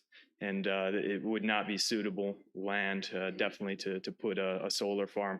Now, they say that it's going to be divided and there's flood considerations taken in effect, and that wildlife would be able to basically go through that area. I always directly observe deer constantly coming from that kitty corner of the farm field where that barn is, going right into that property. You combine that with aerial flooding, and all of a sudden you got animal populations that are redirected in places that they probably shouldn't be. Further hurting our wildlife refuge, both for wild turkey and the deer again that are running through there. As a neighbor, considering that something that has to be lifted about 9 feet above the ground, there's also considerable wind that flows through that area. My house, I know Mary Hodges' house as well, has suffered wind damage in the past.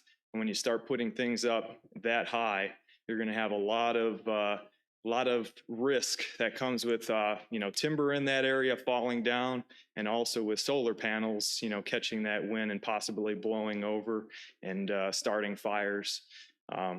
There was a comment earlier about Roundup and disking. This is a tree farm. None of those practices are employed here. So when you put a solar farm in, and I've seen many solar farms before, especially down in the Carolinas, they're going to use chemicals to control the weed population so that they don't obscure the panels. Might not be an issue with them being that tall, but again, in order to prevent these, brush and all that stuff from corroding frames, et cetera, you're going to have, issues with chemicals. And I doubt that they're going to be disking a tree farm or using Roundup. That's it for my comments on this issue. I appreciate you listening. Thank you, sir.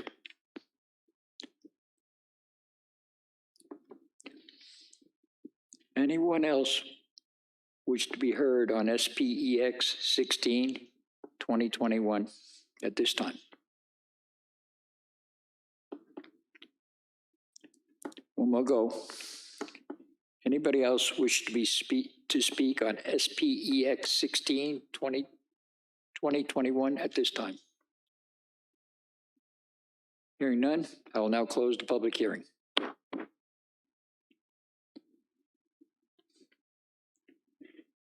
Mr. Applicant, you wish to? Can the applicant? Yeah, you have 10 minutes for rebuttal to that now, or there's going to be another public hearing, so totally up to you now. Okay. Wait, okay, thank you. All right, so now I'm going to open the public hearing for SPEX 17, 2021, in reference to what? That is the use application. So that is the application seeking authorization for a minor solar energy project. So this is the use application. Does anyone out there wish to be heard on SPEX 17, 2021 at this time? Hi, Mary. Good evening, everyone. My name is Mary Hodge, and again, I reside at 12383 South River Road. I'm just a quarter mile from this property. I have lived here over 25 years, and it is where I plan to live the rest of my life. My home is a labor of love and a place of tranquility and beauty. If this facility were to be constructed on the site in question, I would be able to see the solar panels from my home. This is not the neighbor I wish to have, and this installation would not be a good one for many reasons. The arable land in this corner of Woodford has been farmed for hundreds of years by people who settled and made their homes and livelihoods here. The forest provided the wood for most of the homes that were built here. Farming and forestry have and continue to be the renewable livelihoods of Woodford residents. This land lies within the upper branches of the Mattaponi River, which is an ecologically rich and fragile landscape. It is wild, low-lying and swampy, teeming with abundant wildlife and wetland vegetation. To remove the existing tree and ground cover that holds the soil and cleanses the air of carbon dioxide would be ecologically wrong on many accounts, as well as increasing flooding and erosion 100-fold in an area that is designated already a floodplain, not to mention all the animals and birds that would be killed in the process. The land under speculation is zoned agricultural preservation floodplain and should be kept for both purposes. Part of that property had been farmed in years past, but the land became increasingly too wet to continue, so it was seeded in pines, which are well established in growth. The rest of the property is the wild Mattaponi River forest land, which provides wildlife cover and forage and future building material. Ask the Highway Department, as I stated earlier, how often Woodford Road is underwater during periods of heavy rain. I can assure you disturbing this ground would greatly exacerbate it. And I can only say the solar developer's plan to elevate the panels above the water level is preposterous. Other considerations, raising and fencing in this property will affect the abundant wildlife. What are the ramifications to those who hunt in this area? I've read studies that these installations are decimating the raptor and bird of prey populations as the birds dive after mice and small game among the panels and then literally become fried and killed. If you would like to continue to use the argument that a solar factory will protect the land from future housing, I feel that is an erroneous excuse. This floodplain land is not suitable for a housing development. I have submitted a petition with 18 signatures of residents all within our neighborhood, including Roland Kish, whose farm is right across the land, whose barn is at.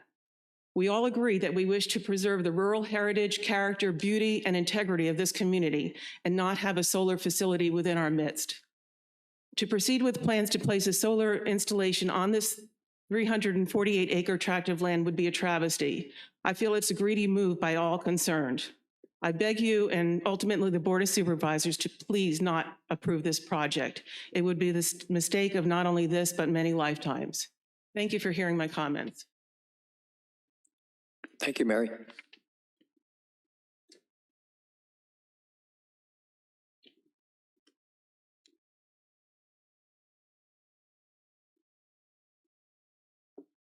Good evening again, Kenneth Schneider, 12335 South River Road. I just want to emphasize that those 18 signatures represent the vast population in our area.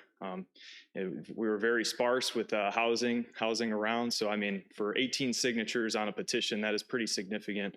I would just like to make note and reemphasize that.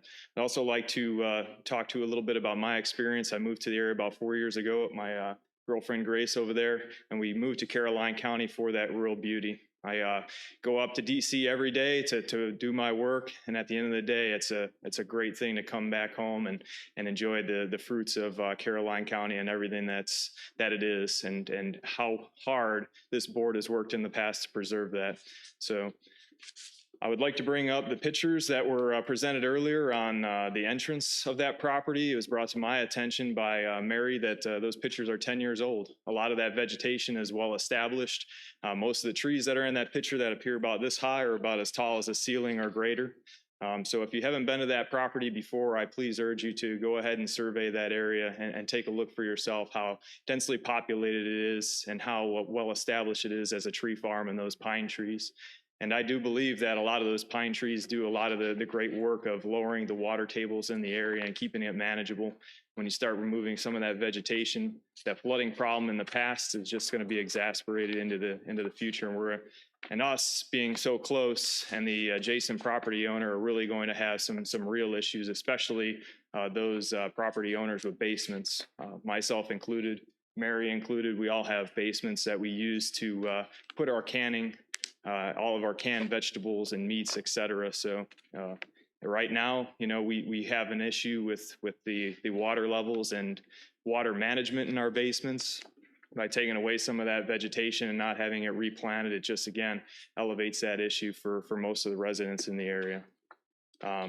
Speaking to where these panels are sourced, I mean, it should be no secret. I mean, if we're beating around the bush saying, they're manufactured in the USA, a small percentage is. I mean, with the way our economy is going, everything is outsourced to China.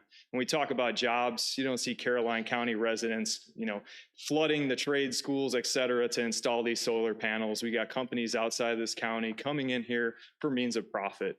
And that includes employees, workers installing these solar panels. This is a big, big grab. And again, it's not going to fuel the local economy. Yeah, you might see some tax revenue out of it. But again, this is not one thing that's going to benefit, I think, the masses in our county. And that's proven. As far as subsidy, it's no secret that the federal government has energy and different energy initiatives that they're pushing all over this country. And, it's very apparent by how a lot of these land developments within the area are land clearing. It was just very ironic that, all of a sudden all this land is being.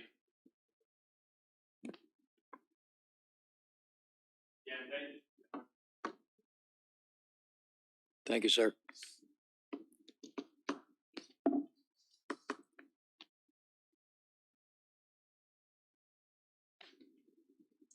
Good evening again. I already shared a little bit with you this evening, so I'll be brief. Part of our role as a 501c3 nonprofit is to be an education organization, sharing a common set of facts with all who are considering clean energy developments. And I just wanted to directly respond to a couple of different points that were tossed out there.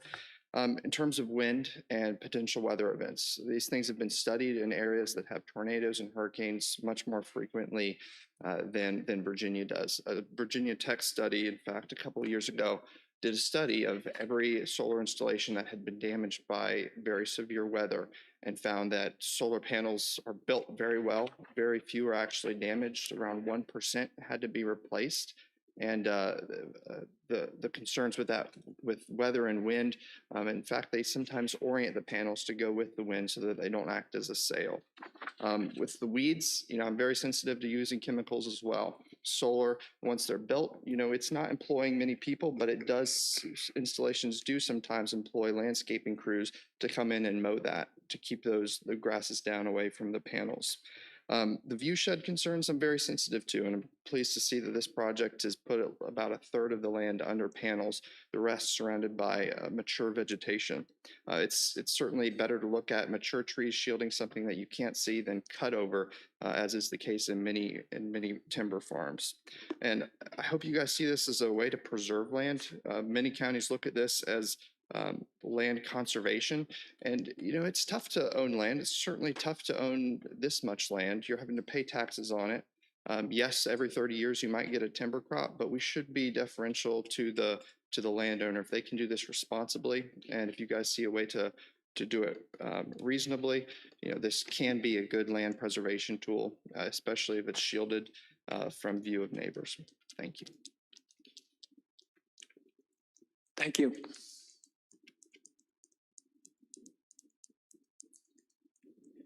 Anyone else wish to speak on this application? SPEX 17, 2021. One more time. Anybody else wish to speak on SPEX 1721? The applicant wish to be addressed. Yes. Okay. How are you? You're welcome. Mr. Chairman, members of the commission, Mr. McKenzie. My name is Thomas Pruitt. I'm here with my cousin Michael to represent the family and speak in favor of these projects. Our family's owned several farms throughout Caroline for the past 50 years. A couple of years ago, we began to look into how solar could help us sustain these farms. We worked with CP Solar to evaluate all of our farms in Caroline County and determined the two before you tonight were most suitable. The most remote of all the land tracts we have with visibility to neighbors They both have existing transmission lines crossing the farms. They both have easy access to state roads. And we believe these projects are built, once built, they will be able to sustain these farms for our family and preserve the land for Caroline County. Thank you very much.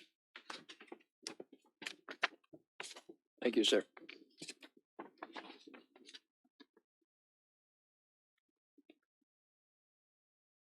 Any commissioners have any other questions for the applicant?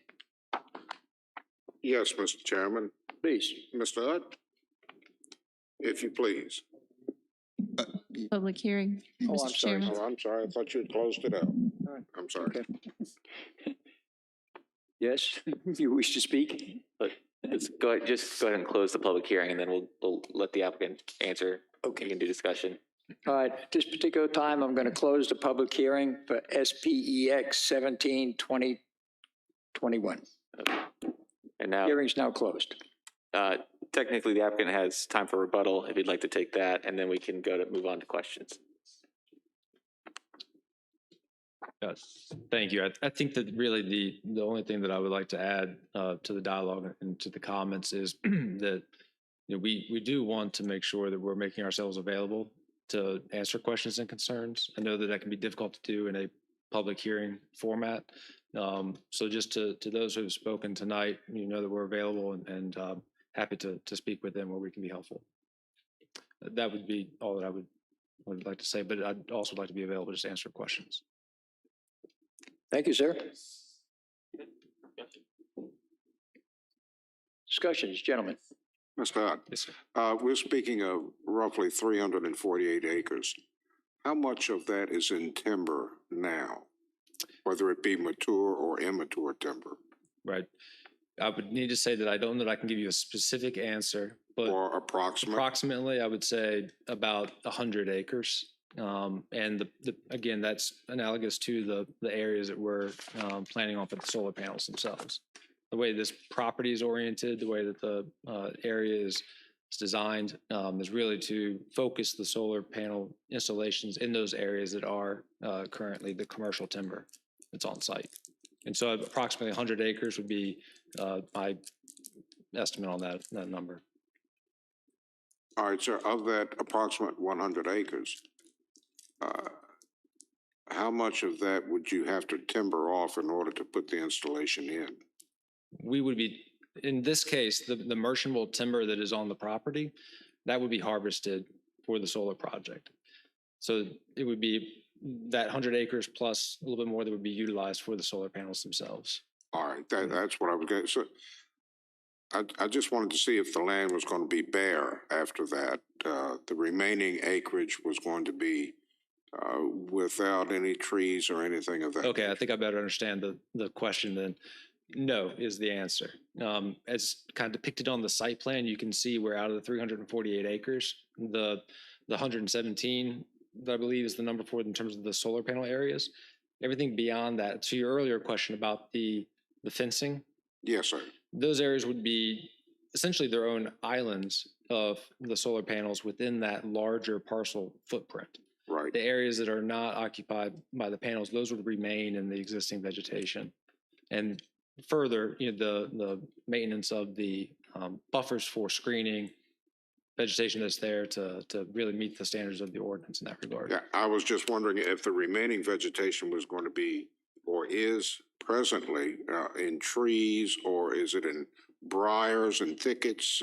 Right. It really is a mixed use, but I would say the predominant areas that are not utilized for solar are going to remain in natural vegetation as they are today. Okay, thank you. Mm-hmm. And that was part of my question too. Mm-hmm. So thank you, Mr. Schwartz. Because so what you're doing, the land is rented, correct, from the farmer, and you will put a solar farm there.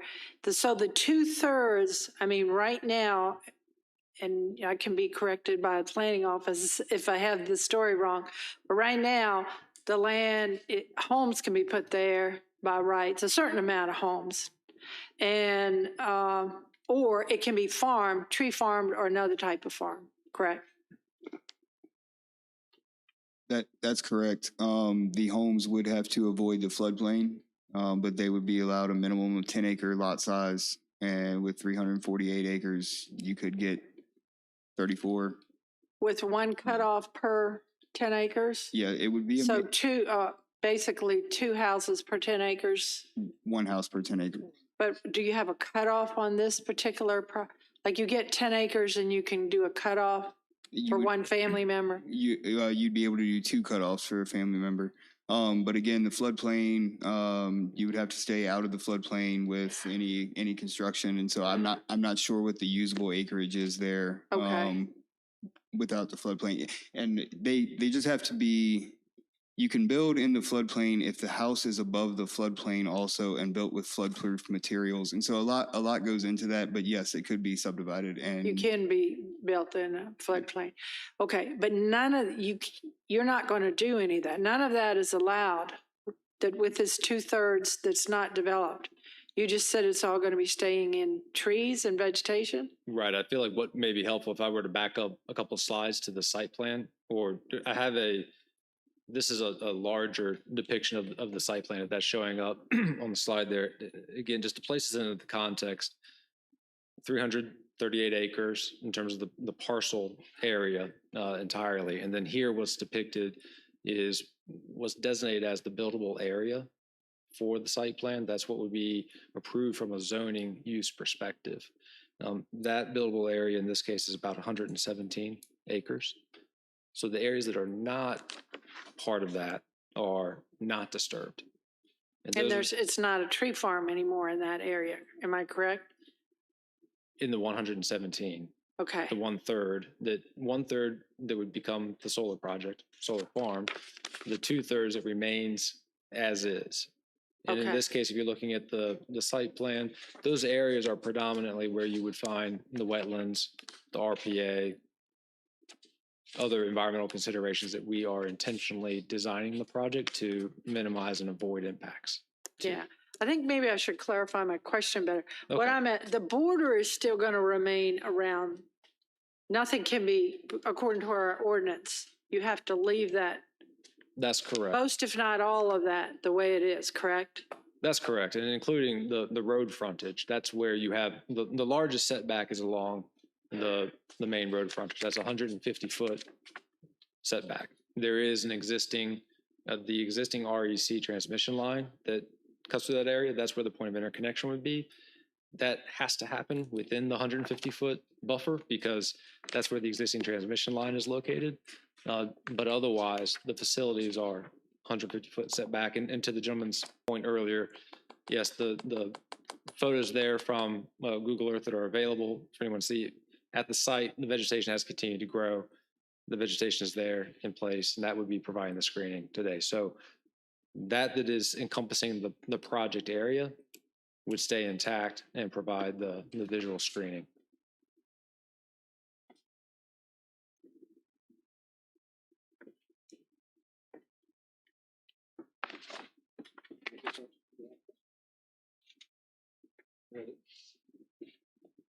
Any other questions for the applicant? Thank you so much. Okay. Appreciate it. Mhm. So now we'll close the public hearings. We've let the applicant. So we're all done. So now it's time for the commissioners to think about what kind of motions they want to make. Correct, sir? So I'd like to take a minute, looked at the packet and, there's a number of county residents that spoke out or signed this petition, against the special exception. I know that's not a high density area, so I do understand that, that's probably a good majority of the people that live in that specific area. It does concern me that the majority of the property, I went out there and saw it, is planted in trees. So I know, the work of timbering and then, grubbing those stumps is going to be a lot more of a land disturbance than what, the packet that we saw earlier. So that gives me some concern as well. think I just wanted those comments out before we move on. That's fine, Scott. I mean, Bob, any, Mr. Chairman, there are two things that bother me. go ahead. The first is the floodplain issue. With the flooding that does occur in that area. The second is, yes, and a landowner has a right to use the land as long as it doesn't affect others. And that's what bothers me the most, the way it affects others. When we go home in the evenings, or when we are at home, we want to be at ease and in comfort. And this facility is not going to allow those residents to remain at ease or in comfort. Those are my thoughts on it, and I am not going to be able to support an approval on this. Michelle? Thank you, Bob. I feel the same way. I live here all my life, and the flood in that area is very overwhelmed. Okay. Well, I mean, I'm always fine with whatever the final decision is. I'm also fine at this point deferring it if, we want to. I have gone to the property and I'm in that area. I live in that general area. Going down that road frequently, but to take another look at it would be fine with me. Mr. Schwartz, what do you think about that? You're not going to change your opinion? I mean, Sir, I respect what Dr. Orton says, but that is not going to change the opinion of the citizens. fine. That's why this is the kind of discussions I like to have, okay? Because this way here, at least the people out there understand that we just don't go yes and no. We talk about it, we think about it, we ask questions about it. So I guess I gotta, boy, this is hard for me to do. I guess I'm gonna go along with Mr. Schwartz at this particular stage. I see no need to defer this. Okay, I think we should now render a decision one way or another. So I will ask for a motion. Sir, SPEX 16, 2021. Mr. Chairman, whereas special exemption request SPEX 16, 2021 for Woodford Solar appears to be generally inconsistent with the goals and objectives of the comprehensive plan and future land use map. And whereas the public necessity, convenience, general welfare, and good zoning practices warrants the denial of this request, I recommend that SPEX 162021 be forwarded to the Board of Supervisors with a recommendation of denial. Second. Have a second? Do we take a roll call vote? Yes, Mr. Chairman, I think we should probably do that. Okay, let's take a roll call vote, please. The motion has been made to deny. It has been seconded. Mr. Schwartz, how do you vote? Aye. Mr. Sullivan? Aye. I'm sorry, I can't see you. Mr. Minor? Aye. Mr. Weber? Aye. Dr. Horton? I'm going to abstain on this because I just would like to take another look at the property, but I'm going to abstain. Okay, so the motion does carry to deny because that was 4-0. That was for SPX 16, 2021. Correct, thank you. Now, can I hear a motion for SPEX 17, 2021? Whereas special exception request SPEX 172021 for Woodford Solar appears to be generally inconsistent with the goals and objectives of the comprehensive plan and future land use map. And whereas the public necessity, convenience, general welfare, and good zoning practices warrants the denial of this request, I recommend that SPEX 17-2021 be forwarded to the Board of Supervisors with a recommendation of denial. Second. Roll call vote, please. SPX 17, there is a motion on the floor to deny. It has been seconded. Mr. Schwartz, how do you vote? Aye. Mr. Sullivan? Aye. Mr. Minor? Aye. Mr. Weber? Aye. Dr. Horton? Abstain. The motion does carry. Thank you, gentlemen. Greg, can we have any and all matters at this time? Yes, Mr. Chairman, members of the commission, we have a case that you heard at the last month, Ivy Hill Motocross, that was deferred to the January 27th meeting. We need to schedule site visits for that application. Staff was suggesting the week of January 3rd to January 7th, but we are open to suggestions from the Planning Commission as to when you would like us to schedule those site visits. Well, first of all, I totally agree. We should get out there and see what this motorcycle stuff is all about. And I'm fine if between the 3rd and the 7th, if it works for everybody, then. Is there any day that week of the 3rd through 7th that does not work for anyone? Tuesdays and Wednesdays, I watch my grand twins. Okay. Okay, so we could get you on Monday. Yeah, you usually get me on a Monday. Okay, we will schedule those visits for that week then. Okay, good. Thank you, Craig. Appreciate your help. Can I have a motion to adjourn, please? Mr. Chairman, as we go into the holidays, I just wanted to wish everybody a very Merry Christmas, and I wanted to thank staff for all that they have done for us this year. Fantastic job. Thank you. Totally agreed. Totally agreed, Mr. Schwartz. Thank you, and Merry Christmas to everybody. Meeting's adjourned. Can you make a motion? Oh. Mr. Chairman, I'd like to make a motion that we adjourn. Second. All in favor? Aye. Motion carries. I'll oppose. I want to stay. Opposed?